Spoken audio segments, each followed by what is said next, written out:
Hello there, my name's Ian Lynam, and I'm the writer and performer for the comedy show Autistic License that's going to be premiering soon as part of the Dublin Fringe Festival. Now, I've been doing comedy on and off since about 2012, but despite having been diagnosed when I was about 9, I was very secretive about my Asperger's diagnosis, as it was named at the time.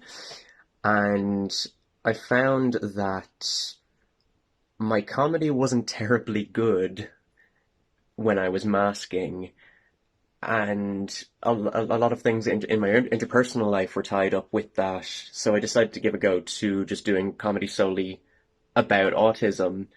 And I was really unsure that I could do it at the time in a way that was funny but not exploitative, because I'd seen comics, neurotypical comics that is, making jokes about the subject, and I wasn't terribly impressed. I should say from the outset, I've seen groups like Asperger's or Us who are very funny, and I don't think any autistic or neurodivergent performer even has any obligation to make their material about autism or any neurodiverse condition. It just so happens that this is my personal interpretation of it. The show is going to be about masking in many ways. It's about uh, how flawed the notion of so-called functioning labels are, and the overall pressure that the process of masking puts on our mental health.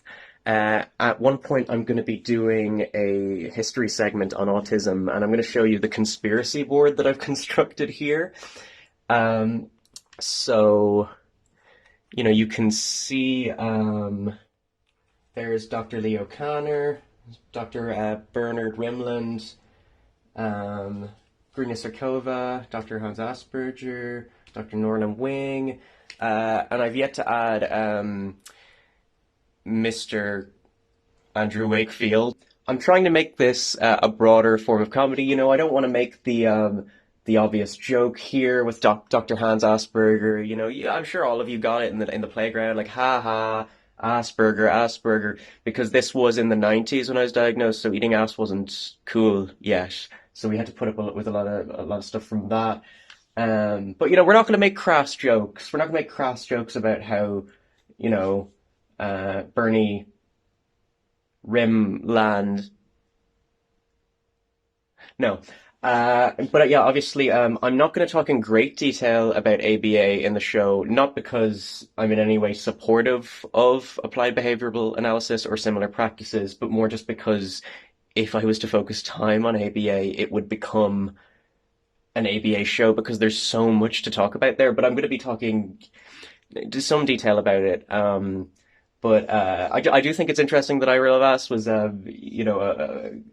a contributing figure towards ABA, and then later towards conversion therapy, because I think it's odd, like, because he was working in a framework where it was still a very common belief that autism was caused by refrigerator mothers or uncaring parents, but he was also working on conversion therapy that was partially based on the idea that homosexuality was caused by overly affectionate parents. So it's weird. He's kind of creating a monopoly there that no matter which way you parent, old Ivor's gonna step in that to work on you.